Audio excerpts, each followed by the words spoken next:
Hello everyone. So this is SA 700 forming an opinion and reporting on financial statements. With this we are going to start our 700 की series which is the most important series. मेरे को ऐसा लगता है इसमें से आता ही आता है because this is based on reporting and जो हमारा main फोकस है वो रिपोर्टिंग पे ही होता है. तो इसमें से क्वेश्चन मुझे ऐसा लगता है आते ही आता है 700 की सीरीज़ से. तो 700 तो बेसिक स्टैंडर्ड है जो बेसिक रिपोर्ट्स वगैरह के बारे में हमको बताता है. तो बेसिक एलिमेंट्स क्या होते हैं रिपोर्ट के? टाइटल हो गया, एड्रेसी अगर जनरल पर्पस फाइनेंशियल स्टेटमेंट है तो मेंबर्स को एड्रेस करते हैं हम रिपोर्ट, और स्पेशल पर्पस फाइनेंशियल स्टेटमेंट है तो बीओडी को हम एड्रेस करते हैं रिपोर्ट. देन ऑडिटर्स ओपिनियन जो आइडेंटिफाई करेगा entity state financial statement has audited कि फाइनेंशियल स्टेटमेंट ऑडिट हो गए हैं. टाइटल आइडेंटिफाई करेगा, डेट स्पेसिफाई करेगा और नोट्स को रिफर करेगा.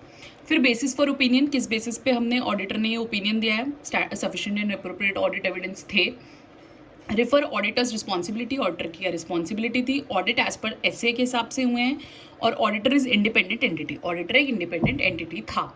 राइट उसके बाद हम बात करते हैं गोइंग कंसर्न की जो ऐसे 570 में हमने डिस्कस किया. देन की ऑडिट मैटर्स जो आगे हम ऐसे 701 में डिस्कस करेंगे. देन अदर इन्फॉर्मेशन जो आगे हम ऐसे 720 में डिस्कस करेंगे. फिर आता है मैनेजमेंट रिस्पॉन्सिबिलिटी जो हमने ऐसे 210 में डिस्कस किया. फिर ऑडिटर्स रिस्पॉन्सिबिलिटी बताना होता है उसमें.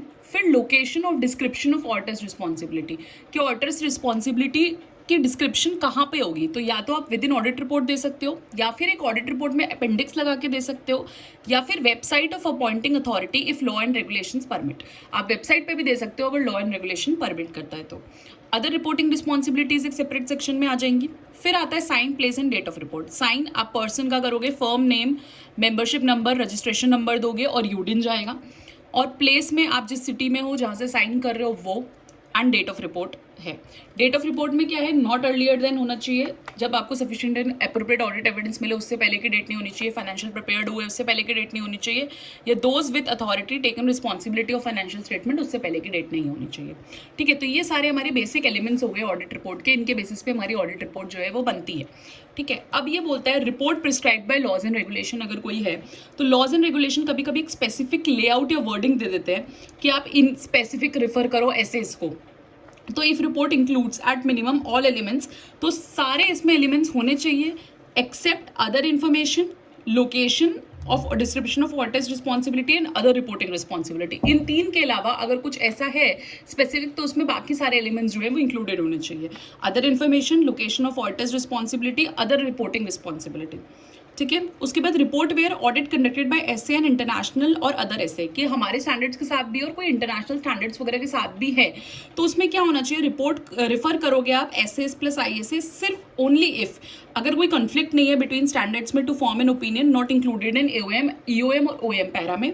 और report includes all minimum elements. वही ये सारे एटलीस्ट मिनिमम एलिमेंट्स तो उसमें है ही हैं. ठीक है, फिर एक होता है सप्लीमेंट्री इन्फॉर्मेशन के बारे में. Supplementary information not required by AFRF है whether integral part of financial statement है कि नहीं. अब हम देखेंगे कि integral part of financial statement है कि नहीं. अगर है तो covered by auditors opinion, auditor के ओपिनियन में कवर करो. अगर नहीं है तो इस वे में प्रेजेंट करो कि वो differentiate from audited financial statement, audited financial statement से डिफरेंशिएटेड रहे. ऑडिटर मैनेजमेंट को आस्क करेगा to change how unaudited supplementary information is presented. देखो अगर इंटीग्रल पार्ट नहीं है इसका मतलब ये ऑडिट नहीं हुई है तो इसको अलग से प्रेजेंट करो ऑडिटर की जो ऑडिटेड फाइनेंशियल स्टेटमेंट है उससे.